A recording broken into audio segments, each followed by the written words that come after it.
to Poetry Time. I am Prisca.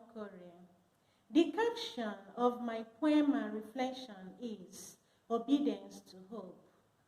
There are many things that bring one to despair. For some difficulties, there is no human solution. When it comes to life and death, all hope crumbles to nothing. Be obedient to hope. Do not weep without hope. There is supreme God who restores hope. Trust and confidence will lead you to restoration.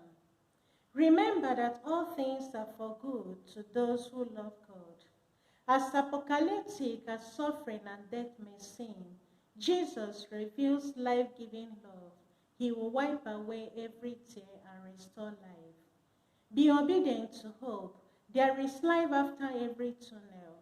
The sorrow may seem endless like the night, but with the sunrise comes